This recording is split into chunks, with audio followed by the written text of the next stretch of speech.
Thanks for tuning प्रभ best everything.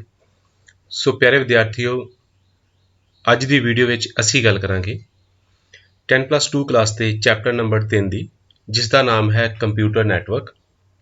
ਇਸ chapter ਦੇ ਵਿੱਚ ਅਸੀਂ ਕੰਪਿਊਟਰ ਨੈਟਵਰਕ ਦੇ ਨਾਲ ਜਾਣ ਪਛਾਣ ਕਰਾਂਗੇ। ਨੈਟਵਰਕਿੰਗ ਦੀ ਲੋੜ ਕਿਉਂ ਪੈਂਦੀ ਹੈ, OSI ਲੇਅਰਸ ਕੀ ਹੁੰਦੀਆਂ ਨੇ, ਨੈਟਵਰਕ ਡਿਵਾਈਸਿਸ ਕਿਹੜੀਆਂ ਨੇ ਜਿਨ੍ਹਾਂ ਨੂੰ ਯੂਜ਼ ਕੀਤਾ ਜਾਂਦਾ ਨੈਟਵਰਕ ਦੇ ਲਈ, ਸੰਚਾਰ ਮੀਡੀਆ ਕੀ ਹੁੰਦਾ ਹੈ, ਸੰਚਾਰ ਮੋਡ ਅਤੇ ਹੋਰ ਜਿੰਨੇ ਵੀ ਟੌਪਿਕ ਨੇ ਇਸ ਚੈਪਟਰ ਦੇ, ਅਸੀਂ ਉਹਨਾਂ ਸਾਰੇ ਹੀ ਟੌਪਿਕਸ ਨੂੰ ਕਵਰ ਕਰਾਂਗੇ। ਅਗਰ ਤੁਸੀਂ ਮੇਰੇ ਚੈਨਲ ਤੇ ਨਵੇਂ ਹੋ ਤਾਂ ਮੇਰੇ ਚੈਨਲ ਨੂੰ ਸਬਸਕ੍ਰਾਈਬ ਜ਼ਰੂਰ ਕਰ ਦਿਓ ਅਤੇ ਇਸ ਦੇ ਨਾਲ ਬੈਲ ਆਈਕਨ ਨੂੰ ਦਬਾ ਦਿਓ ਤਾਂ ਜੋ ਫਿਊਚਰ ਵਿੱਚ ਆਉਣ ਵਾਲੀਆਂ ਜਿੰਨੀਆਂ ਵੀ ਮੇਰੀਆਂ ਵੀਡੀਓਜ਼ ਨੇ ਉਹਨਾਂ ਦੇ ਨੋਟੀਫਿਕੇਸ਼ਨ ਤੁਹਾਨੂੰ ਮਿਲ ਸਕਣ। ਸੋ ਚੈਪਟਰ ਨੂੰ ਅਸੀਂ ਸ਼ੁਰੂ ਕਰਦੇ ਹਾਂ। ਸਭ ਤੋਂ ਪਹਿਲਾਂ ਅਸੀਂ ਗੱਲ ਕਰਦੇ ਹਾਂ ਕਿ ਕੰਪਿਊਟਰ ਨੈਟਵਰਕ ਹੁੰਦਾ ਕੀ ਹੈ। ਬੇਸਿਕਲੀ ਜਿਵੇਂ ਕਿ ਤੁਸੀਂ ਜਾਣਦੇ ਹੋ ਕਿ ਦੋ ਜਾਂ ਦੋ ਤੋਂ ਜ਼ਿਆਦਾ ਕੰਪਿਊਟਰਸ ਨੂੰ ਜਦੋਂ ਅਸੀਂ ਆਪਸ ਵਿੱਚ ਜੋੜ ਦਿੰਦੇ ਹਾਂ ਤਾਰਾਂ ਦੇ ਨਾਲ ਜਾਂ ਕਿਸੇ ਵੀ ਕਿਸਮ ਦੇ ਹਵਾਈ ਰਸਤੇ ਰਾਹੀਂ, ਉਸ ਨੂੰ ਅਸੀਂ ਨੈਟਵਰਕ ਬੋਲਦੇ ਹਾਂ। ਕੰਪਿਊਟਰ ਨੈਟਵਰਕ ਸੂਚਨਾ ਟੈਕਨੋਲੋਜੀ ਵਿੱਚ ਸੰਚਾਰ ਦਾ ਮੇਨ ਬੇਸ ਹਨ। ਇਹ ਕਈ ਤਰੀਕਿਆਂ ਨਾਲ ਵਰਤੇ ਜਾਂਦੇ ਹਨ। ਇਹਨਾਂ ਵਿੱਚ ਕਈ ਤਰ੍ਹਾਂ ਦੇ ਨੈਟਵਰਕ ਸ਼ਾਮਿਲ ਹੋ ਸਕਦੇ ਹਨ। ਇਸ ਤੋਂ ਭਾਵ ਕਿ ਨੈਟਵਰਕ ਦੀਆਂ ਜਿੰਨੀਆਂ ਵੀ ਕਿਸਮਾਂ ਨੇ ਸਾਰਿਆਂ ਨੂੰ ਜੋੜ ਕੇ ਵੀ ਅਸੀਂ ਇੱਕ ਨੈਟਵਰਕ ਤਿਆਰ ਕਰ ਸਕਦੇ ਹਾਂ। ਵੱਖ-ਵੱਖ ਪ੍ਰਕਾਰ ਦੇ ਨੈਟਵਰਕ ਵੀ ਇਸ ਵਿੱਚ ਆ ਸਕਦੇ ਹਨ। ਸਧਾਰਨ ਸ਼ਬਦਾਂ ਵਿੱਚ ਕੰਪਿਊਟਰ ਨੈਟਵਰਕ ਦੋ ਜਾਂ ਦੋ ਤੋਂ ਜ਼ਿਆਦਾ ਕੰਪਿਊਟਰਸ ਦਾ ਇੱਕ ਗਰੁੱਪ ਹੁੰਦਾ ਹੈ, ਸਮੂਹ ਹੁੰਦਾ ਹੈ, ਜੋ ਇੱਕ ਦੂਜੇ ਦੇ ਨਾਲ ਕਿਸੇ ਮਾਧਿਅਮ ਦੀ ਵਰਤੋਂ ਕਰਕੇ ਜੁੜੇ ਹੁੰਦੇ ਹਨ ਅਤੇ ਜਾਣਕਾਰੀ ਨੂੰ, ਸੌਫਟਵੇਅਰ ਨੂੰ, ਹਾਰਡਵੇਅਰ ਨੂੰ ਸ਼ੇਅਰ ਕਰਦੇ ਹਨ। ਥੋੜੇ ਸ਼ਬਦਾਂ ਵਿੱਚ ਕਿਹਾ ਜਾਵੇ, ਦੋ ਜਾਂ ਦੋ ਤੋਂ ਜ਼ਿਆਦਾ ਕੰਪਿਊਟਰਸ ਦੇ ਗਰੁੱਪ ਨੂੰ, ਸਮੂਹ ਨੂੰ ਅਸੀਂ ਨੈਟਵਰਕ ਬੋਲਦੇ ਹਾਂ। ਅਗਲਾ ਟੌਪਿਕ ਹੈ ਕਿ ਨੈਟਵਰਕ ਦੀ ਲੋੜ ਕਿਉਂ ਪੈਂਦੀ ਹੈ। ਫਾਈਲਾਂ ਅਤੇ ਸੂਚਨਾਵਾਂ ਨੂੰ ਸਾਂਝਾ ਕਰਨ ਲਈ ਅਸੀਂ ਇਸ ਨੂੰ ਆਪਣੇ ਕੰਪਿਊਟਰ ਤੋਂ ਦੂਜੇ ਕੰਪਿਊਟਰ ਨਾਲ ਸੰਚਾਰ ਕਰਨ ਲਈ ਸਾਨੂੰ ਕੰਪਿਊਟਰ ਨੈਟਵਰਕਿੰਗ ਦੀ ਜ਼ਰੂਰਤ ਪੈਂਦੀ ਹੈ। ਸਧਾਰਨ ਸ਼ਬਦਾਂ ਵਿੱਚ ਨੈਟਵਰਕਿੰਗ ਤੋਂ ਭਾਵ ਸੰਚਾਰ ਅਤੇ ਸਾਂਝਾ ਕਰਨਾ, ਸੰਚਾਰ ਅਤੇ ਸ਼ੇਅਰ ਕਰਨਾ। ਅਸੀਂ ਇਹ ਕਹਿ ਸਕਦੇ ਹਾਂ ਕਿ ਕੰਪਿਊਟਰ ਨੈਟਵਰਕ ਦੀ ਵਰਤੋਂ ਜਾਣਕਾਰੀ ਨੂੰ ਸਾਂਝਾ ਕਰਨਾ ਅਤੇ ਹੋਰ ਬਹੁਤ ਸਾਰੇ ਕੰਮ ਕਰਨ ਲਈ ਕੀਤੀ ਜਾਂਦੀ ਹੈ। ਆਪਣੀ ਰੂਟੀਨ ਦੇ ਕੰਮ ਕਰਨ ਲਈ ਅਸੀਂ ਹੇਠਾਂ ਲਿਖੇ ਅਨੁਸਾਰ ਉਹਨਾਂ ਸਾਧਨਾਂ ਜਾਂ ਸਰਵਿਸਿਜ਼ ਦੀ ਵਰਤੋਂ ਕਰਦੇ ਹਾਂ ਜਿਨ੍ਹਾਂ ਲਈ ਨੈਟਵਰਕ ਵਰਤੇ ਜਾਂਦੇ ਹਨ। ਨੈਟਵਰਕ ਜ਼ਰੂਰਤ ਤੋਂ ਭਾਵ ਹੈ ਕਿ ਜਿਵੇਂ ਤੁਸੀਂ ਵੱਖ-ਵੱਖ ਈਮੇਲ, ਵੀਡੀਓ, ਇੰਸਟੈਂਟ ਮੈਸੇਜਿੰਗ ਦੀ ਵਰਤੋਂ ਕਰਦਿਆਂ ਸੂਚਨਾ ਦਾ ਸੰਚਾਰ ਕਰਨਾ। ਤੁਸੀਂ ਸੂਚਨਾ ਨੂੰ ਸ਼ੇਅਰ ਕਰਦੇ ਹੋ with the help of email, ਤੁਸੀਂ ਕੋਈ ਵੀਡੀਓ ਸ਼ੇਅਰ ਕਰਦੇ ਹੋ, ਤੁਸੀਂ ਕਿਸੇ ਨੂੰ ਮੈਸੇਜ ਕਰਦੇ ਹੋ, ਇਹ ਸਾਰੇ ਹੀ ਨੈਟਵਰਕ ਦੀ ਮਦਦ ਦੇ ਨਾਲ ਹੁੰਦੇ ਹਨ। ਨੈਟਵਰਕ ਨੂੰ ਸਾਂਝੇ ਤੌਰ ਤੇ ਵਰਤਣ ਵਾਲੇ ਹੋਰ ਡਿਵਾਈਸਿਸ ਜਿਵੇਂ ਪ੍ਰਿੰਟਰ, ਸਕੈਨਰ, ਫੋਟੋਕਾਪੀਅਰ, ਤੁਸੀਂ ਵੱਖ-ਵੱਖ ਤਰ੍ਹਾਂ ਦੇ ਹਾਰਡਵੇਅਰ ਲਾਈਕ ਤੁਹਾਡਾ ਪ੍ਰਿੰਟਰ ਹੋ ਗਿਆ, ਸਕੈਨਰ ਹੋ ਗਿਆ, ਤੁਸੀਂ ਇੱਕ ਲੋਕੇਸ਼ਨ ਤੇ ਉਹਨਾਂ ਨੂੰ ਰੱਖ ਕੇ ਆਪਸ ਵਿੱਚ ਸ਼ੇਅਰ ਕਰ ਸਕਦੇ ਹੋ। ਫਾਈਲਾਂ ਨੂੰ ਸਾਂਝਾ ਕਰਨਾ, ਰਿਮੋਟ ਸਿਸਟਮ ਅਤੇ ਸਾਫਟਵੇਅਰ ਅਤੇ ਆਪਰੇਟਿੰਗ ਸਿਸਟਮ ਪ੍ਰੋਗਰਾਮਸ ਨੂੰ ਸਾਂਝਾ ਕਰਨਾ। ਤੁਹਾਡੇ ਕੰਪਿਊਟਰ ਦੇ ਵਿੱਚ ਜਿੰਨੀਆਂ ਫਾਈਲਸ ਨੇ ਜਾਂ ਜਿਹੜੇ ਵੱਖ-ਵੱਖ ਸਾਫਟਵੇਅਰ ਨੇ, ਆਪਰੇਟਿੰਗ ਸਿਸਟਮ ਹੈ, ਅਗਰ ਤੁਸੀਂ ਕਿਸੇ ਹੋਰ ਯੂਜ਼ਰ ਨਾਲ ਸ਼ੇਅਰ ਕਰਨਾ ਚਾਹੁੰਦੇ ਹੋ ਤਾਂ ਵੀ ਤੁਹਾਨੂੰ ਨੈਟਵਰਕ ਦੀ ਲੋੜ ਪਏਗੀ। ਨੈਟਵਰਕ ਉਪਭੋਗਤਾਵਾਂ ਨੂੰ ਜਾਣਕਾਰੀ ਨੂੰ ਆਸਾਨੀ ਨਾਲ ਐਕਸੈਸ ਕਰਨ ਅਤੇ ਪ੍ਰਬੰਧ ਕਰਨ ਦੀ ਆਗਿਆ ਦੇਣਾ। ਨੈਟਵਰਕ ਨਾਲ ਜੁੜੇ ਹੋਏ ਜਿੰਨੇ ਵੀ ਯੂਜ਼ਰਸ ਨੇ ਉਹਨਾਂ ਨੂੰ ਤੁਸੀਂ ਅਲਾਓ ਕਰਦੇ ਹੋ ਕਿ ਉਹ ਕਿਸ ਇਨਫੋਰਮੇਸ਼ਨ ਨੂੰ ਸ਼ੇਅਰ ਕਰ ਸਕਣ ਅਤੇ ਕਿਸ ਇਨਫੋਰਮੇਸ਼ਨ ਨੂੰ ਸ਼ੇਅਰ ਨਾ ਕਰ ਸਕਣ। ਅਤੇ ਹੋਰ ਵੀ ਕਈ ਕਿਸਮ ਦੀਆਂ ਜ਼ਰੂਰਤਾਂ ਨੇ ਜਿਨ੍ਹਾਂ ਦੇ ਕਰਕੇ ਸਾਨੂੰ ਨੈਟਵਰਕਿੰਗ ਦੀ ਲੋੜ ਪੈਂਦੀ ਹੈ। ਨੈਕਸਟ ਅਸੀਂ ਗੱਲ ਕਰਦੇ ਹਾਂ ਕਿ OSI ਲੇਅਰਸ ਕੀ ਹੁੰਦੀਆਂ ਹਨ। ਜਿਵੇਂ ਅਸੀਂ ਗੱਲ ਕੀਤੀ ਕਿ ਨੈਟਵਰਕ ਦੇ ਵਿੱਚ ਦੋ ਜਾਂ ਦੋ ਤੋਂ ਜ਼ਿਆਦਾ ਕੰਪਿਊਟਰਸ ਦਾ ਇੱਕ ਸਮੂਹ ਹੁੰਦਾ ਹੈ, ਗਰੁੱਪ ਹੁੰਦਾ ਹੈ। ਦੋ ਜਾਂ ਦੋ ਤੋਂ ਜ਼ਿਆਦਾ ਕੰਪਿਊਟਰਸ ਦੇ ਵਿੱਚ ਜਦੋਂ ਇਨਫੋਰਮੇਸ਼ਨ ਇੱਕ ਸਿਸਟਮ ਤੋਂ ਦੂਜੇ ਸਿਸਟਮ ਤੇ ਜਾਂਦੀ ਹੈ ਤਾਂ ਉਸ ਦੇ ਵਿੱਚ ਕਈ ਪ੍ਰਕਾਰ ਦੇ ਪੜਾਅ ਹੁੰਦੇ ਹਨ। ਇਨਫੋਰਮੇਸ਼ਨ ਨੂੰ ਇੱਕ ਜਗ੍ਹਾ ਤੋਂ ਦੂਜੀ ਜਗ੍ਹਾ ਤੇ ਭੇਜਣ ਲਈ ਕੁਝ ਪ੍ਰੋਟੋਕੋਲਸ, ਕੁਝ ਰੂਲਸ ਜਾਂ ਹੋਰ ਵੀ ਕਈ ਪ੍ਰਕਾਰ ਦੇ ਮੈਥਡ ਯੂਜ਼ ਕੀਤੇ ਜਾਂਦੇ ਹਨ ਜਿਨ੍ਹਾਂ ਦੀ ਮਦਦ ਦੇ ਨਾਲ ਕੋਈ ਵੀ ਜਾਣਕਾਰੀ ਜਾਂ ਕੋਈ ਵੀ ਇਨਫੋਰਮੇਸ਼ਨ ਇੱਕ ਕੰਪਿਊਟਰ ਸਿਸਟਮ ਤੋਂ ਦੂਜੇ ਕੰਪਿਊਟਰ ਸਿਸਟਮ ਤੱਕ ਭੇਜੀ ਜਾਂਦੀ ਹੈ। ਇਸੇ ਤਰ੍ਹਾਂ OSI ਲੇਅਰ ਦੇ ਜਿੰਨੇ ਵੀ ਕੰਪੋਨੈਂਟਸ ਨੇ ਸਾਰੇ ਹੀ ਮਦਦ ਕਰਦੇ ਨੇ ਕਿਸੇ ਵੀ ਇਨਫੋਰਮੇਸ਼ਨ ਨੂੰ ਇੱਕ ਜਗ੍ਹਾ ਤੋਂ ਦੂਜੀ ਜਗ੍ਹਾ ਤੇ ਭੇਜਣ ਲਈ।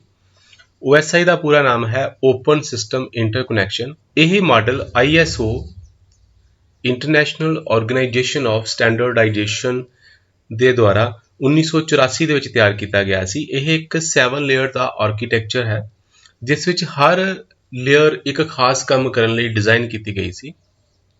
ਇਹ ਸਾਰੀਆਂ 7 ਲੇਅਰਸ ਵਿਸ਼ਵ ਭਰ ਵਿੱਚ ਇੱਕ ਯੂਜ਼ਰ ਤੋਂ ਦੂਜੇ ਯੂਜ਼ਰ ਨੂੰ ਇਨਫੋਰਮੇਸ਼ਨ ਭੇਜਣ ਲਈ, ਪ੍ਰਾਪਤ ਕਰਨ ਲਈ ਵਰਤੀਆਂ ਜਾਂਦੀਆਂ ਹਨ ਅਤੇ ਸਾਰੀਆਂ ਹੀ ਲੇਅਰ ਮਿਲ ਕੇ ਕੰਮ ਕਰਦੀਆਂ ਹਨ। ਜਿਵੇਂ ਕਿ ਅਸੀਂ ਪੜ੍ਹ ਚੁੱਕੇ ਹਾਂ ਕਿ कुल 7 OSI लेयर्स हैं। वो किहड़ियां-किहड़ियां ने? Physical layer, data link layer, network layer, transport layer, session layer, presentation layer अते एप्लीकेशन लेयर। सब तो पहले असीं गल करते हैं फिजिकल लेयर की।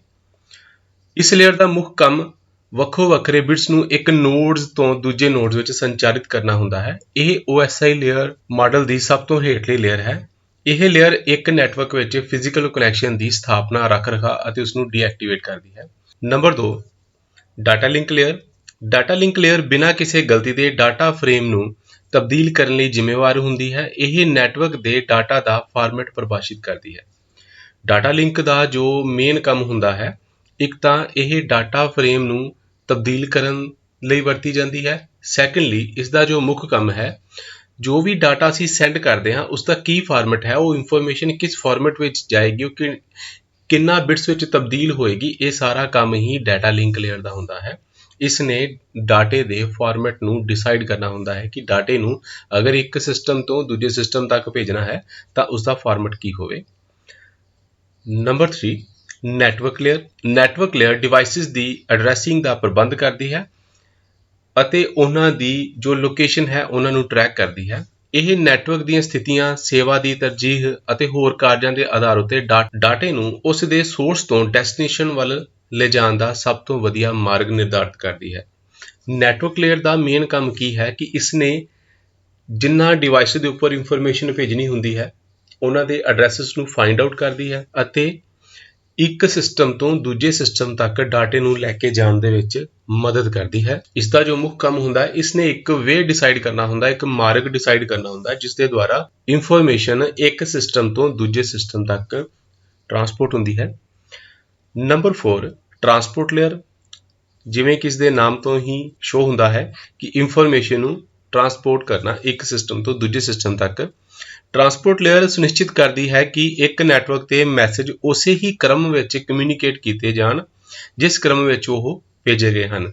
ਜਿਸ ਕ੍ਰਮ ਵਿੱਚ ਮੈਸੇਜ ਆਉਂਦਾ ਹੈ, ਜੋ ਵੀ ਉਹਨਾਂ ਦਾ ਫਾਰਮੈਟ ਹੈ, ਉਸੇ ਹੀ ਫਾਰਮੈਟ ਦੇ ਵਿੱਚ ਮੈਸੇਜ ਨੂੰ ਅੱਗੇ ਟਰਾਂਸਪੋਰਟ ਕੀਤਾ ਜਾਵੇ ਅਤੇ ਡਾਟੇ ਦੀ ਕੋਈ ਵੀ ਡੁਪਲੀਕੇਸੀ ਨਾ ਹੋਵੇ। ਇਹ ਸਾਰੀ ਹੀ ਰਿਸਪੌਂਸਿਬਿਲਿਟੀ ਟਰਾਂਸਪੋਰਟ ਲੇਅਰ ਦੀ ਹੁੰਦੀ ਹੈ। ਸੈਕਿੰਡ, ਟਰਾਂਸਪੋਰਟ ਲੇਅਰ ਦੀ ਮੁੱਖ ਜ਼ਿੰਮੇਵਾਰੀ ਡਾਟਾ ਨੂੰ ਪੂਰੀ ਤਰ੍ਹਾਂ ਟਰਾਂਸਫਰ ਕਰਨਾ ਹੁੰਦੀ ਹੈ। ਇਸ ਦਾ ਜੋ ਮੇਨ ਕੰਮ ਹੈ, ਇਸ ਨੇ ਉੱਪਰਲੀ ਜਾਂ ਨੀਚੇ ਵਾਲੀ ਲੇਅਰਸ ਨੂੰ ਉਸੇ ਹੀ ਫਾਰਮੈਟ ਦੇ ਵਿੱਚ ਡਾਟੇ ਨੂੰ ਅੱਗੇ ਟਰਾਂਸਫਰ ਕਰਨਾ ਹੁੰਦਾ ਹੈ। Number 5, session layer. Session layer ਪੰਜਵੀਂ ਲੇਅਰ ਹੈ ਜੋ ਬਹੁਤ ਸਾਰੇ ਕੰਪਿਊਟਰ ਦੇ ਵਿਚਕਾਰ ਕਨੈਕਸ਼ਨਸ ਨੂੰ ਨਿਯੰਤਰਿਤ ਕਰਦੀ ਹੈ। ਜਿੰਨੇ ਵੀ ਸਿਸਟਮ ਇੱਕ ਨੈਟਵਰਕ ਨਾਲ ਜੁੜੇ ਹੁੰਦੇ ਹਨ, ਜਿਨ੍ਹਾਂ ਉਹਦੇ ਉੱਪਰ ਵੀ ਡਾਟੇ ਨੂੰ ਟਰਾਂਸਫਰ ਕੀਤਾ ਜਾਣਾ ਹੈ, ਉਹਨਾਂ ਦੇ ਵਿੱਚ ਜਿੰਨੇ ਵੀ ਕਨੈਕਸ਼ਨਸ ਬਣੇ ਹੁੰਦੇ ਹਨ ਉਹਨਾਂ ਨੂੰ ਕੰਟਰੋਲ ਕਰਨ ਦੀ ਰਿਸਪੌਂਸਿਬਿਲਿਟੀ ਸੈਸ਼ਨ ਲੇਅਰ ਦੀ ਹੁੰਦੀ ਹੈ। ਸੈਸ਼ਨ ਲੇਅਰ ਦੋ ਪ੍ਰਕਿਰਿਆਵਾਂ ਵਿਚਕਾਰ ਡਾਇਲਾਗ ਨੂੰ ਟਰੈਕ ਕਰਦੀ ਹੈ ਜੋ ਕਿ ਹਾਫ ਡੁਪਲੈਕਸ ਜਾਂ ਫੁੱਲ ਡੁਪਲੈਕਸ ਹੋ ਸਕਦਾ ਹੈ। Number 6, presentation layer. ਇੱਕ ਪ੍ਰੈਜੈਂਟੇਸ਼ਨ ਲੇਅਰ ਮੁੱਖ ਤੌਰ ਤੇ ਦੋ ਸਿਸਟਮਾਂ ਵਿਚਕਾਰ ਐਕਸਚੇਂਜ ਕੀਤੀ ਜਾਣ ਵਾਲੀ ਜਾਣਕਾਰੀ ਦੇ ਸਿੰਟੈਕਸ ਅਤੇ ਸਿਮੈਂਟਿਕਸ ਨਾਲ ਸੰਬੰਧਿਤ ਹੁੰਦੀ ਹੈ। ਇਹ ਇੱਕ ਨੈਟਵਰਕ ਲਈ ਡਾਟਾ ਟਰਾਂਸਲੇਟਰ ਵਜੋਂ ਕੰਮ ਕਰਦੀ ਹੈ। ਇਹ ਲੇਅਰ ਆਪਰੇਟਿੰਗ ਸਿਸਟਮ ਦਾ ਇੱਕ ਹਿੱਸਾ ਹੁੰਦੀ ਹੈ ਜੋ ਡਾਟੇ ਨੂੰ ਇੱਕ ਪ੍ਰੈਜੈਂਟੇਸ਼ਨ ਫਾਰਮੈਟ ਤੋਂ ਦੂਜੇ ਫਾਰਮੈਟ ਵਿੱਚ ਬਦਲਦੀ ਹੈ। ਪ੍ਰੈਜੈਂਟੇਸ਼ਨ ਲੇਅਰ ਜੋ ਹੁੰਦੀ ਹੈ ਇਹ ਤੁਹਾਡੇ ਆਪਰੇਟਿੰਗ ਸਿਸਟਮ ਦਾ ਹਿੱਸਾ ਹੁੰਦੀ ਹੈ। ਇਸ ਦਾ ਜੋ ਮੁੱਖ ਕੰਮ ਹੈ ਉਹ ਡਾਟੇ ਦੇ ਸਿੰਟੈਕਸ ਨੂੰ ਮੇਨਟੇਨ ਕਰਕੇ ਰੱਖਣਾ ਅਤੇ ਸੈਕਿੰਡ, ਇਸ ਨੇ ਡਾਟੇ ਦੇ ਫਾਰਮੈਟ ਨੂੰ ਚੇਂਜ ਕਰਨਾ ਹੁੰਦਾ ਹੈ ਕਿ ਜਿਸ ਸਿਸਟਮ ਤੋਂ ਇਨਫੋਰਮੇਸ਼ਨ ਆਈ ਅਤੇ ਜਿਸ ਸਿਸਟਮ ਵਿੱਚ ਜਾਣੀ ਹੈ ਉਸ ਦਾ ਫਾਰਮੈਟ ਕੀ ਹੋਏਗਾ, ਉਹ ਸਾਰਾ ਹੀ ਡਿਸੀਜਨ ਪ੍ਰੈਜੈਂਟੇਸ਼ਨ ਲੇਅਰ ਨੇ ਲੈਣਾ ਹੁੰਦਾ ਹੈ, ਜਿਸ ਦੇ ਨਾਮ ਤੋਂ ਹੀ ਸ਼ੋ ਹੁੰਦਾ ਹੈ ਕਿ ਡਾਟੇ ਨੂੰ ਪ੍ਰੈਜ਼ੈਂਟ ਕਰਨਾ। ਲਾਸਟ ਜੋ ਲੇਅਰ ਹੁੰਦੀ ਹੈ ਉਸਨੂੰ ਅਸੀਂ ਐਪਲੀਕੇਸ਼ਨ ਲੇਅਰ ਬੋਲਦੇ ਹਾਂ। ਇੱਕ ਐਪਲੀਕੇਸ਼ਨ ਲੇਅਰਸ ਉਪਭੋਗਤਾਵਾਂ ਅਤੇ ਐਪਲੀਕੇਸ਼ਨ ਪ੍ਰੋਸੈਸਸ ਨੂੰ ਨੈਟਵਰਕ ਸਰਵਿਸਿਜ਼ ਐਕਸੈਸ ਕਰਨ ਲਈ ਇੱਕ ਵਿੰਡੋ ਦਾ ਕੰਮ ਕਰਦੀ ਹੈ। ਇਹ ਲੇਅਰ ਨੈਟਵਰਕ ਪਾਰਦਰਸ਼ਾ, ਸਰੋਤਾਂ ਆਦਿ ਦੀ ਵੰਡ ਵਰਗੇ ਮੁੱਦਿਆਂ ਨੂੰ ਸੰਭਾਲਦੀ ਹੈ। ਇੱਕ ਐਪਲੀਕੇਸ਼ਨ ਲੇਅਰ ਇੱਕ ਐਪਲੀਕੇਸ਼ਨ ਨਹੀਂ ਹੁੰਦੀ, ਪਰ ਇਹ ਐਪਲੀਕੇਸ਼ਨ ਲੇਅਰ ਦੇ ਕੰਮ ਕਰਦੀ ਹੈ। ਇਹ ਲੇਅਰ ਐਂਡ ਯੂਜ਼ਰ ਨੂੰ ਨੈਟਵਰਕ ਸੇਵਾਵਾਂ ਪ੍ਰਦਾਨ ਕਰਦੀ ਹੈ।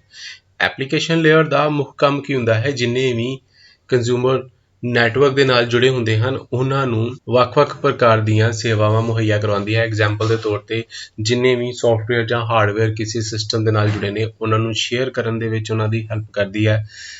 ਸਰੋਤਾਂ ਦੀ ਵੰਡ ਕਰਨ ਦੇ ਵਿੱਚ ਐਪਲੀਕੇਸ਼ਨ ਲੇਅਰ ਹੈਲਪ ਕਰਦੀ ਹੈ। ਸੋ ਇਹ ਸਨ OSI ਮਾਡਲ ਦੀਆਂ 7 ਲੇਅਰਸ। ਅੱਗੇ ਅਸੀਂ ਗੱਲ ਕਰਦੇ ਹਾਂ ਨੈਟਵਰਕ ਯੰਤਰ ਯਾਨੀ ਕਿ ਨੈਟਵਰਕ ਡਿਵਾਈਸਿਸ, ਉਹ ਸਾਰੀਆਂ ਡਿਵਾਈਸਿਸ ਜਿਨ੍ਹਾਂ ਨੂੰ ਯੂਜ਼ ਕੀਤਾ ਜਾਂਦਾ ਨੈਟਵਰਕ ਨੂੰ ਬਣਾਉਣ ਲਈ ਅਤੇ ਨੈਟਵਰਕ ਨੂੰ ਮੈਨੇਜ ਕਰਨ ਲਈ। ਅਸੀਂ ਕੰਪਿਊਟਰ ਨੈਟਵਰਕ ਅਤੇ OSI ਲੇਅਰ ਬਾਰੇ ਪਹਿਲਾਂ ਹੀ ਪੜ੍ਹ ਚੁੱਕੇ ਹਾਂ। ਹੁਣ ਅਸੀਂ ਉਹਨਾਂ ਡਿਵਾਈਸਿਸ ਦੇ ਬਾਰੇ ਪੜ੍ਹਾਂਗੇ ਜੋ ਇੱਕ ਨੈਟਵਰਕ ਵਿੱਚ ਵਰਤੀਆਂ ਜਾਂਦੀਆਂ ਹਨ।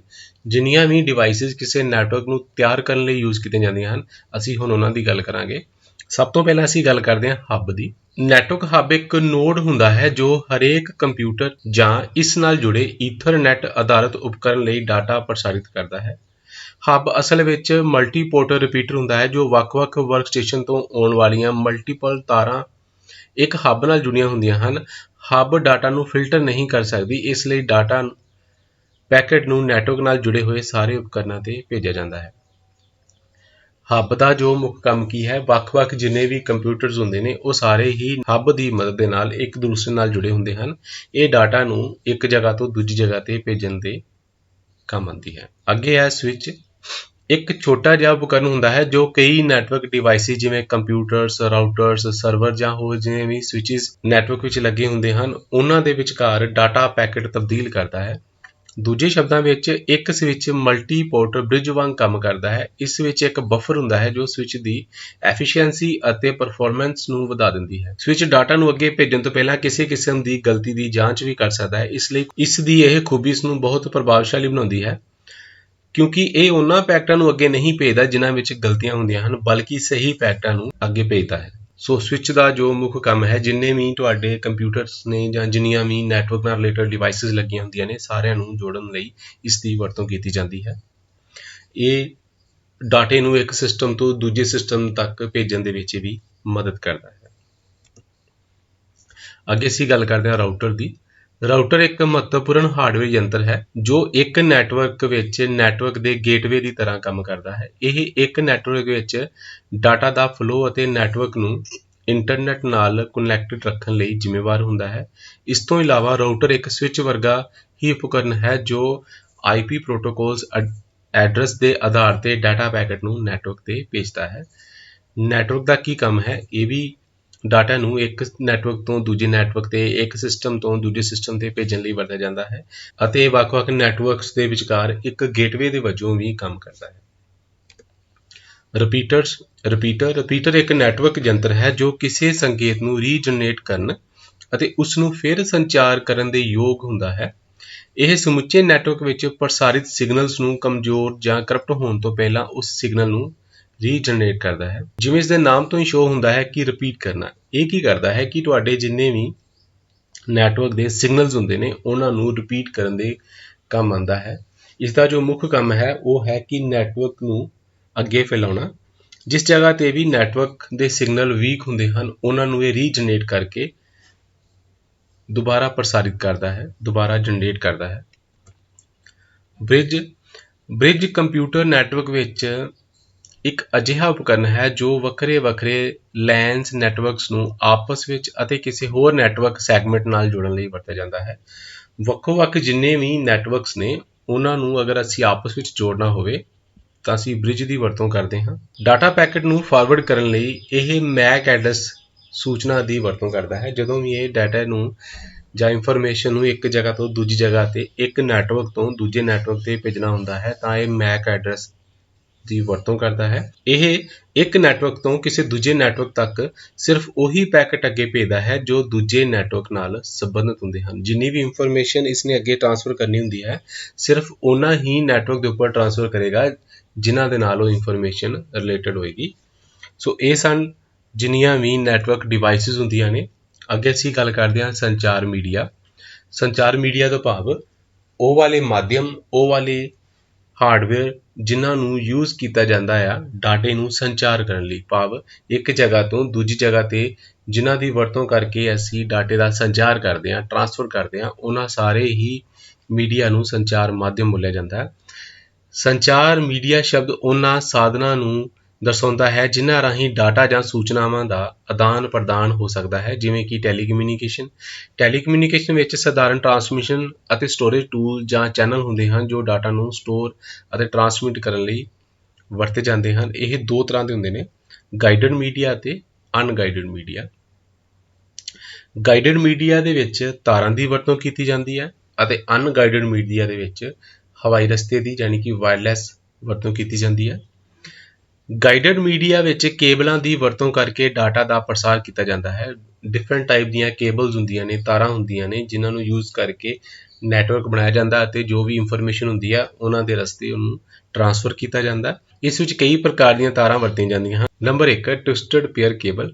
ਟਵਿਸਟਡ ਪੇਅਰ ਕੇਬਲ ਤਾਂਬੇ ਦੀਆਂ ਦੋ ਤਾਰਾਂ ਹੁੰਦੀਆਂ ਹਨ ਜਿਨ੍ਹਾਂ ਨੂੰ ਆਪਸ ਵਿੱਚ ਲਪੇਟਿਆ ਗਿਆ ਹੁੰਦਾ ਹੈ। ਇਹਨਾਂ ਨੂੰ ਅਸੀਂ ਟਵਿਸਟਡ ਪੇਅਰ ਬੋਲਦੇ ਹਾਂ। ਇਹਨਾਂ ਦੇ ਵਿੱਚ ਤਾਂਬੇ ਦੀ ਇੱਕ ਤਾਰ ਹੁੰਦੀ ਹੈ ਤੇ ਉਸ ਦੇ ਉੱਪਰ ਇੱਕ ਪਲਾਸਟਿਕ ਦੀ ਇੱਕ ਸ਼ੀਟ ਲੱਗੀ ਹੁੰਦੀ ਹੈ। ਇਹਨਾਂ ਦਾ ਕੰਮ ਕੀ ਹੈ? ਡਾਟੇ ਨੂੰ ਟਰਾਂਸਫਰ ਕਰਨਾ। Next coaxial cable.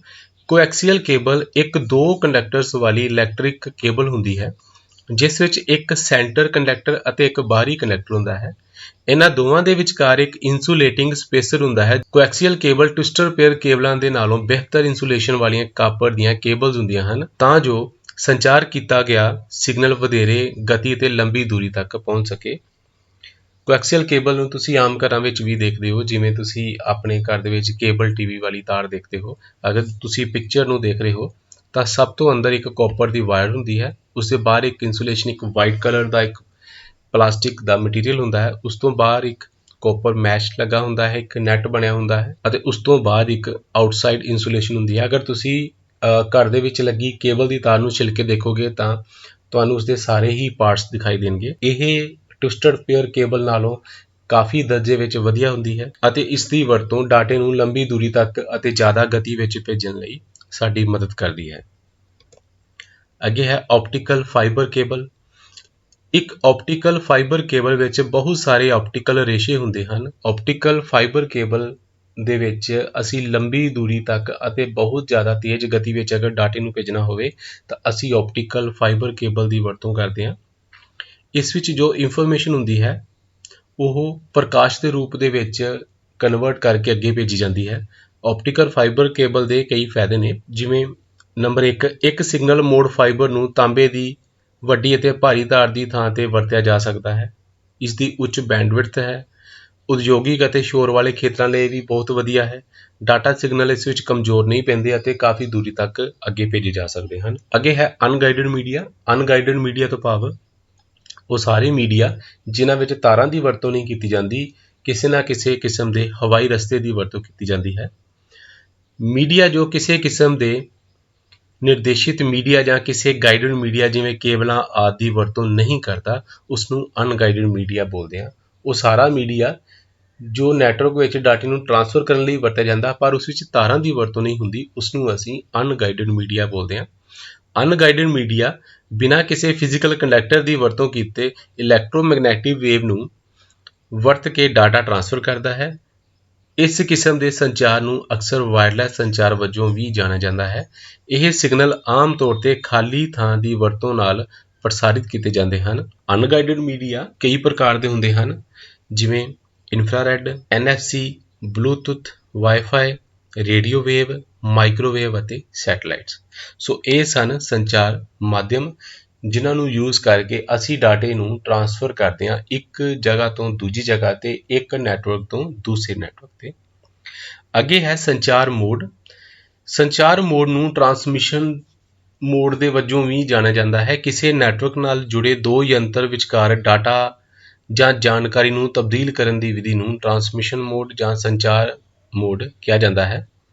ਇਹ ਇੱਕ ਦੂਜੇ ਨਾਲ ਜੁੜੇ ਉਪਕਰਨਾਂ ਦੇ ਵਿਚਕਾਰ ਸਿਗਨਲ ਦੇ ਵਹਾਅ ਦੀ ਦਿਸ਼ਾ ਨੂੰ ਨਿਰਧਾਰਿਤ ਕਰਦਾ ਹੈ। ਜਦੋਂ ਵੀ ਅਸੀਂ ਡਾਟੇ ਨੂੰ ਇੱਕ ਜਗ੍ਹਾ ਤੋਂ ਦੂਜੀ ਜਗ੍ਹਾ ਤੇ ਸੈਂਡ ਕਰਦੇ ਹਾਂ ਤਾਂ ਉਸ ਦਾ ਵਹਾਅ ਕੀ ਹੋਏਗਾ, ਉਸ ਦੀ ਡਾਇਰੈਕਸ਼ਨ ਕੀ ਹੋਏਗੀ, ਇਹ ਸਾਰੇ ਹੀ ਡਿਸੀਜ਼ਨ ਸੰਚਾਰ ਮੋਡ ਅਖਵਾਉਂਦੇ ਹਨ। ਸੰਚਾਰ ਮੋਡ ਦੀਆਂ ਕਈ ਟਾਈਪਸ ਹੁੰਦੀਆਂ ਨੇ। Number 1 simplex, number 2 half duplex ਅਤੇ ਨੰਬਰ 3 ਫੁੱਲ ਡੁਪਲੈਕਸ। ਸਭ ਤੋਂ ਪਹਿਲਾਂ ਅਸੀਂ ਗੱਲ ਕਰਦੇ ਹਾਂ ਸਿੰਪਲੈਕਸ ਮੋਡ ਦੀ। ਇਸ ਤਰ੍ਹਾਂ ਦੇ ਮੋਡ ਵਿੱਚ ਸੰਚਾਰ ਯੂਨੀਡਾਇਰੈਕਸ਼ਨਲ ਹੁੰਦਾ ਹੈ ਜੋ ਕਿ ਸਿਰਫ ਇੱਕ ਹੀ ਦਿਸ਼ਾ ਵਿੱਚ ਭੇਜਿਆ ਜਾ ਸਕਦਾ ਹੈ। ਇਸ ਦਾ ਅਰਥ ਹੈ ਕਿ ਇੱਕ ਤਰਫਾ ਟ੍ਰੈਫਿਕ ਹੋਣ ਕਾਰਨ ਪ੍ਰਾਪਤ ਸਿਗਨਲ ਨੂੰ ਵਾਪਸ ਸੈਂਡਰ ਕੋਲ ਨਹੀਂ ਭੇਜੇ ਜਾ ਸਕਦੇ। ਸਿੰਪਲੈਕਸ ਮੋਡ ਦੇ ਵਿੱਚ ਕੀ ਹੁੰਦਾ ਹੈ, ਜਦੋਂ ਡਾਟੇ ਨੂੰ ਇੱਕ ਨੈਟਵਰਕ ਤੋਂ ਜਾਂ ਇੱਕ ਸਿਸਟਮ ਤੋਂ ਅੱਗੇ ਭੇਜਿਆ ਜਾਂਦਾ ਹੈ ਤਾਂ ਉਹ ਸਿਰਫ ਇੱਕ ਹੀ ਡਾਇਰੈਕਸ਼ਨ ਵਿੱਚ ਅੱਗੇ ਜਾ ਸਕਦਾ ਹੈ। ਇਸ ਨੂੰ ਅਸੀਂ ਸਿੰਪਲੈਕਸ ਮੋਡ ਬੋਲਦੇ ਹਾਂ। ਅੱਗੇ ਅਸੀਂ ਗੱਲ ਕਰਦੇ ਹਾਂ ਹਾਫ ਡੁਪਲੈਕਸ ਮੋਡ ਦੀ। ਹਾਫ ਡੁਪਲੈਕਸ ਵਿੱਚ ਹਰੇਕ ਸਟੇਸ਼ਨ ਸੂਚਨਾ ਨੂੰ ਪ੍ਰਸਾਰਿਤ ਕਰ ਸਕਦਾ ਹੈ ਅਤੇ ਨਾਲ ਦੀ ਨਾਲ ਡਾਟਾ ਨੂੰ ਪ੍ਰਾਪਤ ਵੀ ਕਰ ਸਕਦਾ ਹੈ। ਇਨਫੋਰਮੇਸ਼ਨ ਦਾ ਸੰਚਾਰ ਦੋਵਾਂ ਦਿਸ਼ਾਵਾਂ ਵਿੱਚ ਹੋ ਸਕਦਾ ਹੈ ਪਰ ਇੱਕ ਸਮੇਂ ਤੇ ਨਹੀਂ। ਹਾਫ ਡੁਪਲੈਕਸ ਵਿੱਚ ਕੀ ਹੁੰਦਾ ਹੈ ਕਿ ਅਗਰ ਅਸੀਂ ਇਨਫੋਰਮੇਸ਼ਨ ਨੂੰ ਇੱਕ ਜਗ੍ਹਾ ਤੋਂ ਦੂਸਰੀ ਜਗ੍ਹਾ ਤੇ ਭੇਜਦੇ ਹਾਂ ਤਾਂ ਇਨਫੋਰਮੇਸ਼ਨ ਭੇਜਣ ਵਾਲਾ ਇਨਫੋਰਮੇਸ਼ਨ ਨੂੰ ਸੈਂਡ ਵੀ ਕਰ ਸਕਦਾ ਹੈ ਅਤੇ ਉਸ ਨੂੰ ਰਿਸੀਵ ਵੀ ਕਰ ਸਕਦਾ ਹੈ, ਪਰ ਇਹ ਦੋਵੇਂ ਕੰਮ ਉਹ ਵੱਖੋ ਵੱਖਰੇ ਟਾਈਮ ਤੇ ਕਰੇਗਾ। ਇੱਕ ਸਮੇਂ ਦੇ ਵਿੱਚ ਜਾਂ ਤਾਂ ਇਨਫੋਰਮੇਸ਼ਨ ਨੂੰ ਉਹ ਸੈਂਡ ਕਰੇਗਾ ਅਤੇ ਜਾਂ ਉਹ ਇਨਫੋਰਮੇਸ਼ਨ ਨੂੰ ਰਿਸੀਵ ਕਰੇਗਾ। ਇਸ ਨੂੰ ਅਸੀਂ ਬੋਲਦੇ ਹਾਂ ਹਾਫ ਡੁਪਲੈਕਸ। ਨੰਬਰ 3 ਹੁੰਦਾ ਫੁੱਲ ਡੁਪਲੈਕਸ। ਫੁੱਲ ਡੁਪਲੈਕਸ ਮੋਡ ਵਿੱਚ ਸੰਚਾਰ ਦੋਵੇਂ ਦਿਸ਼ਾਵਾਂ ਵਿੱਚ ਹੁੰਦਾ ਹੈ, ਅਰਥਾਤ ਇੱਕੋ ਸਮੇਂ ਦੋਵਾਂ ਦਿਸ਼ਾਵਾਂ ਵਿੱਚ ਡਾਟੇ ਦਾ ਵਹਾਅ ਹੁੰਦਾ ਹੈ। ਹਾਫ ਡੁਪਲੈਕਸ ਦੇ ਵਿੱਚ ਜਿਵੇਂ ਡਾਟਾ ਰਿਸੀਵ ਵੀ ਕੀਤਾ ਜਾ ਸਕਦਾ ਸੀ ਅਤੇ ਸੈਂਡ ਵੀ ਕੀਤਾ ਜਾ ਸਕਦਾ ਸੀ, ਪਰ ਦੋਵਾਂ ਨੂੰ ਇੱਕੋ ਸਮੇਂ ਵਿੱਚ ਨਹੀਂ ਕੀਤਾ ਜਾ ਸਕਦਾ। ਪਰ ਫੁੱਲ ਡੁਪਲੈਕਸ ਮੋਡ ਦੇ ਵਿੱਚ ਤੁਸੀਂ ਇੱਕ ਹੀ ਸਮੇਂ ਦੇ ਵਿੱਚ ਡਾਟੇ ਨੂੰ ਸੈਂਡ ਵੀ ਕਰ ਸਕਦੇ ਹੋ ਅਤੇ ਡਾਟੇ ਨੂੰ ਪ੍ਰਾਪਤ ਵੀ ਕਰ ਸਕਦੇ ਹੋ, ਜਿਹਦੀ ਵਧੀਆ ਐਗਜ਼ਾਮਪਲ ਅਸੀਂ ਅੱਜ ਕੱਲ੍ਹ ਮੋਬਾਈਲ ਫੋਨ ਦੀ ਗੱਲ ਕਰਦੇ ਹਾਂ। ਜਿਵੇਂ ਮੋਬਾਈਲ ਫੋਨ ਦੇ ਉੱਪਰ ਤੁਸੀਂ ਸਿਗਨਲ ਸੈਂਡ ਵੀ ਕਰ ਰਹੇ ਹੁੰਦੇ ਹੋ ਅਤੇ ਪ੍ਰਾਪਤ ਵੀ ਕਰ ਰਹੇ ਹੁੰਦੇ ਹੋ। ਇਸ ਨੂੰ ਅਸੀਂ ਫੁੱਲ ਡੁਪਲੈਕਸ ਮੋਡ ਬੋਲਦੇ ਹਾਂ। ਅਗਲਾ ਟੌਪਿਕ ਹੈ network sharing. Network sharing network ਦੀ ਇੱਕ ਵਿਸ਼ੇਸ਼ਤਾ ਹੈ ਜੋ ਸਰੋਤਾਂ ਨੂੰ ਨੈਟਵਰਕ ਵਿੱਚ ਸਾਂਝਾ ਕਰਨ ਦੀ ਆਗਿਆ ਦਿੰਦੀ ਹੈ, ਭਾਵੇਂ ਉਹ ਫਾਈਲਾਂ ਹੋਣ, ਡਾਕੂਮੈਂਟਸ ਹੋਣ, ਫੋਲਡਰ ਅਤੇ ਵੱਖ-ਵੱਖ ਟਾਈਪ ਦਾ ਮੀਡੀਆ ਹੋਣ। ਇਹਨਾਂ ਨੂੰ ਨੈਟਵਰਕ ਉੱਤੇ ਹੋਰ ਵੱਖ-ਵੱਖ ਜਿੰਨੇ ਵੀ ਯੂਜ਼ਰਸ ਅਟੈਚ ਨੇ ਉਹਨਾਂ ਨੂੰ ਐਕਸੈਸ ਕਰਨ ਲਈ ਬਣਾਇਆ ਗਿਆ ਹੈ। ਅਗਲਾ ਟੌਪਿਕ ਹੈ ਪ੍ਰੋਟੋਕੋਲਸ ਕੀ ਹੁੰਦੇ ਹਨ। ਨੈਟਵਰਕ ਪ੍ਰੋਟੋਕੋਲ ਨਿਯਮਾਂ ਦਾ ਇੱਕ ਸਮੂਹ ਹੁੰਦਾ ਹੈ ਜੋ ਇੱਕ ਆਸਾਨ, ਭਰੋਸੇਮੰਦ ਅਤੇ ਸੁਰੱਖਿਅਤ ਤਰੀਕੇ ਨਾਲ ਸੂਚਨਾ ਜਾਂ ਜਾਣਕਾਰੀ ਦੀ ਅਦਲਾ ਬਦਲੀ ਨੂੰ ਕੰਟਰੋਲ ਕਰਦੇ ਹਨ। ਪ੍ਰੋਟੋਕੋਲਸ ਤੋਂ ਭਾਵ ਕਿ ਜਦੋਂ ਅਸੀਂ ਨੈਟਵਰਕ ਦੇ ਉੱਪਰ ਸੂਚਨਾ ਨੂੰ ਸ਼ੇਅਰ ਕਰਦੇ ਹਾਂ, ਸੈਂਡ ਕਰਦੇ ਹਾਂ ਜਾਂ ਰਿਸੀਵ ਕਰਦੇ ਹਾਂ, ਤਾਂ ਸੂਚਨਾ ਨੂੰ ਸੈਂਡ ਜਾਂ ਰਿਸੀਵ ਕਰਨ ਲਈ ਜਿੰਨੇ ਵੀ ਰੂਲਸ ਹੁੰਦੇ ਹਨ ਜਿਹੜੇ ਉਸ ਟਰਾਂਸਮਿਸ਼ਨ ਨੂੰ ਕੰਟਰੋਲ ਕਰਦੇ ਹਨ, ਉਹਨਾਂ ਸਾਰਿਆਂ ਨੂੰ ਅਸੀਂ ਪ੍ਰੋਟੋਕੋਲਸ ਬੋਲਦੇ ਹਾਂ। ਕਈ ਪ੍ਰਕਾਰ ਦੇ ਪ੍ਰੋਟੋਕੋਲਸ ਨੇ ਜਿਨ੍ਹਾਂ ਨੂੰ ਸਾਡਾ ਨੈਟਵਰਕ ਯੂਜ਼ ਕਰਦਾ ਹੈ, ਜਿਵੇਂ number 1 TCP/IP, FTP protocol, file transfer protocol, PPP point to point protocol, SMTP protocol ਅਤੇ HTTP ਪ੍ਰੋਟੋਕੋਲਸ। ਸੋ ਇਹ ਸਾਰੇ ਹੀ ਉਹ ਪ੍ਰੋਟੋਕੋਲ ਨੇ ਜੋ ਆਸਾਨ, ਭਰੋਸੇਮੰਦ ਅਤੇ ਸੁਰੱਖਿਅਤ ਤਰੀਕੇ ਨਾਲ ਸੂਚਨਾ ਦੀ ਅਦਲਾ ਬਦਲੀ ਨੂੰ ਕੰਟਰੋਲ ਕਰਦੇ ਹਨ। ਸੋ ਇਹ ਸਨ ਤੁਹਾਡੇ ਚੈਪਟਰ ਨੰਬਰ 3 ਦੇ ਟੌਪਿਕਸ। ਉਮੀਦ ਕਰਦਾ ਹਾਂ ਕਿ ਤੁਹਾਨੂੰ ਮੇਰੇ ਦੁਆਰਾ ਦੱਸੇ ਗਏ ਟੌਪਿਕ ਚੰਗੀ ਤਰ੍ਹਾਂ ਸਮਝ ਆ ਗਏ ਹੋਣਗੇ। ਅਗਰ ਮੇਰੀ ਵੀਡੀਓ ਚੰਗੀ ਲੱਗੀ ਹੈ ਤਾਂ ਮੇਰੇ ਚੈਨਲ ਨੂੰ ਸਬਸਕ੍ਰਾਈਬ, ਸ਼ੇਅਰ ਅਤੇ ਕਮੈਂਟ ਜ਼ਰੂਰ ਕਰਿਓ। ਵੀਡੀਓ ਨੂੰ ਦੇਖਣ ਲਈ ਤੁਹਾਡਾ ਧੰਨਵਾਦ।